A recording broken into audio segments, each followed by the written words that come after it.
Do I approve of the looting? No, I do not, because everyone has a life and businesses, and you can't take that out on those people because they did nothing wrong. Except for rooftop Koreans defending Koreatown. Koreatown wasn't touched, which that's pretty impressive, you know? 안녕하세요.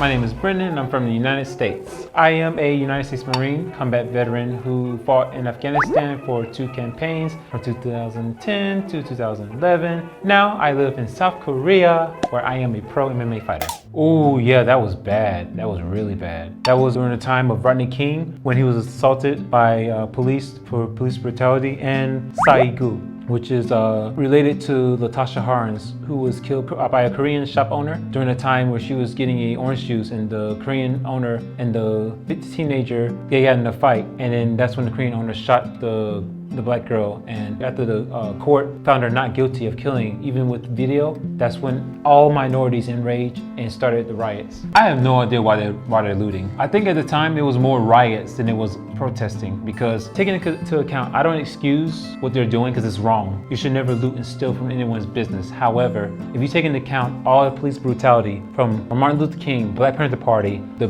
Freedmen's Bureau, even Black Wall Street. Black Wall Street was a organization where black people were building themselves up, earning their own money. The government burnt that down. You take all that, where the government just destroyed everything that the black people was trying to do to help not only themselves but everyone, and then you have Rodney King and Latasha Harns being beaten and killed. What did you guys expect was going to happen? So that's what the riots came in, and they just started destroying everything and looting. A lot of people looted during that time just to get free stuff, just like now in 2020. So do I approve of the looting? No, I do not, because everyone has a life and businesses, and you can't take that out on those people because they did nothing wrong. However, I can understand the reason why. Of course I do. The Rooftop Korean, yeah I do. I know them. I know those guys.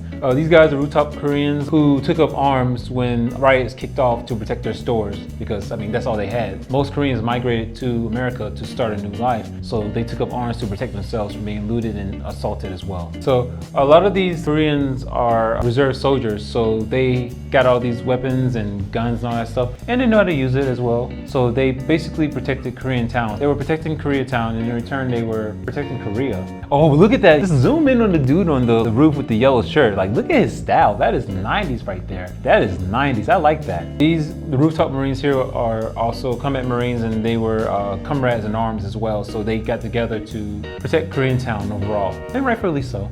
Nice. Respect. Look at that. Look at it. Zoom in on the dude on the far right with the jacket. Like, he is very handsome. He has the slick hair and the glasses and the gun up. That is like, and it's so 90s. He had the jacket too. That's so cool. And then the guy right there, he's like the model, like, I'm zooming in on you. If you come, you're a goner. That's super awesome. I can respect that. Like, that's cool. I agree with this, because the person that I feel more angry about is not Koreans being the Rooftop Koreans. I respect that, because you protect your home. And in the United States, there's a castle doctrine, which is by law stating that where you have a right to be, you can protect yourself leading up to deadly force. So Koreans here, for Rooftop Koreans, are within their right. And I feel like they should never been targeted because they did nothing wrong. So they didn't deserve that treatment.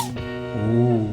Roof Korean. I've never seen this, but that actually is pretty cool. They were the only ones who were able to successfully defend that part of Koreatown, of that part of LA, you know. So it's a big deal, because Roof Koreans are all, I guess, former military during the time. So I believe that they're going to be training again, because like they were able to do what most cities in LA during that time, the LA riots, were unable to do. Everyone was looted except for Rooftop Koreans defending Koreatown. Koreatown wasn't touched, which that's pretty impressive, you know. I've seen videos of Rooftop Koreans actually defending Koreatown again. So that's the reason why it's trending again, you know, like from 1992 to 2020, that's been 28 years, almost 3 decades. So when the riot kicked off again, the rooftops was like dun dun dun dun dun dun.